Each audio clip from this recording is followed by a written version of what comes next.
ناظرین، نسوار تمباکو کے پتوں کو باریک پیس کر اور پھر اس میں حسب منشا چونا ملا کر تیار کی جاتی ہے۔ نسوار خور اسے ایک ڈبیا یا پڑیا میں ڈال کر جیب میں رکھتا ہے اور حسب خواہش منہ میں ڈالتا رہتا ہے۔ نسوار زمین میں اگنے والی تمباکو کی پتیوں سے بنی مصنوعات ہے۔ یہ سموک لیس کی ایک مثال ہے۔ نسوار ابتدائی طور پر امریکہ سے شروع ہوئی اور یورپ میں 17ویں صدی سے عام استعمال ہوئی۔ یورپی ممالک میں سگریٹ نوشی پر پابندی کے باعث حالیہ برسوں میں اضافہ ہوا ہے۔ عام طور پر اس کا استعمال ناک، سانس یا انگلی کے ذریعے کیا جاتا ہے۔ ریاستہائے متحدہ اور کینیڈا میں ہونٹ کے نیچے رکھ کر اس کے استعمال کرنے کا آغاز ہوا۔ 1493 میں کولمبس کے امریکہ کی جانب جو سفر تھا اس کے دوران رومن پین نامی راہب نے اسے ایجاد کیا۔ 1561 میں پرتگال میں لیسبن فرانسیسی سفیر اور ان کے بیٹے جین نیکوٹ کے بیماری کی وجہ جواز سے اس وقت یہ طبقہ اشرافیہ میں نہایت مقبول ہوئی۔ 7ویں صدی میں اس مصنوعات کے خلاف کچھ حلقوں کی جانب سے تحریک اٹھی اور پوپ اربن 7 کی جانب سے خریداری پر دھمکیاں دی گئیں۔ روس میں اس کا استعمال 1643 عیسوی میں تیسرا میشل کی جانب سے کیا گیا۔ ناک سے استعمال کی وجہ سے اس پر سزا مقرر کی گئی۔ فرانس میں بادشاہ لوئس 8 نے اس پر حد مقرر کی، جبکہ چین میں 1638 میں پوری طرح نسوار کی مصنوعات پھیل گئی۔ 18ویں صدی تک نسوار کو پسند کرنے والوں میں نیپولن بانوپارٹ، کنگ جارج III کی ملکہ شارلٹ اور پوپ بینڈکٹ سمیت اشرافیہ اور ممتاز صارفین میں یہ رائج ہو چکی تھی۔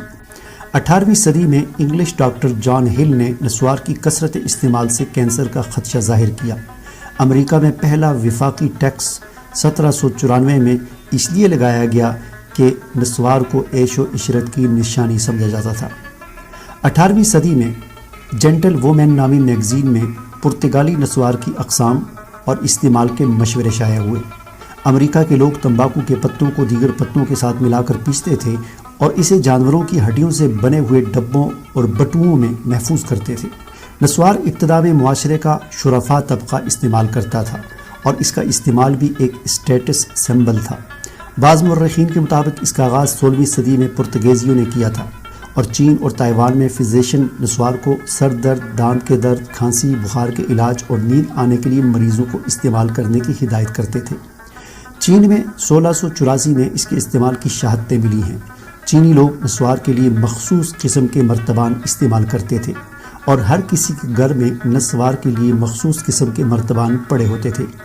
یہ مرتبان سنگ مرمر، شیشے، ہیرے، مخصوص رنگین پتھر، سونے اور چاندی کے بنے ہوتے تھے۔ یہ ابتدا سے اتنے عام تھے کہ اب بھی تائیوان کی نیشنل پیلس میوزیم میں تمباکو کی پرانی بوتلیں رکھی نظر آتی ہیں، جن پر اس وقت کے پینٹر مخصوص رنگین نقش و نگار کرتے تھے۔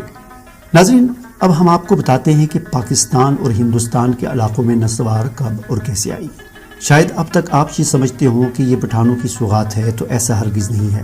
اب تک نسوار کے بارے میں جتنی معلومات آپ کو دی گئی ہیں یہ ساری 14ویں اور 15ویں صدی کی ہیں، جب نسوار یورپ اور امریکہ میں ایجاد ہو کر نہ صرف استعمال ہوتی رہی بلکہ یورپ کے شاہی خاندانوں اور امیر طبقے کی علامت کے طور پر رائج رہی، جبکہ ہمارے علاقے پاکستان اور ہندوستان میں نسوار آج سے صرف 200 سال قبل جب انگریز اور یورپی کمپنیاں یہاں پر آئیں تو وہی نسوار ساتھ لے کر یہاں آئے اور پہلے نوابوں نے اس کا استعمال شروع کیا اور پھر عام عوام میں پھیل گئی، لیکن زیادہ پذیرائی اسے پٹھانوں میں ملی۔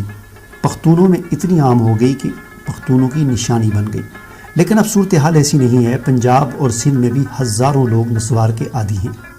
نسوار کی موجودہ اقسام میں ہری نسوار اور کالی نسوار کا استعمال عام ہے، جو تمباکو، کوئلے کی راکھ، چولہے کی مدد سے بنائی جاتی ہے۔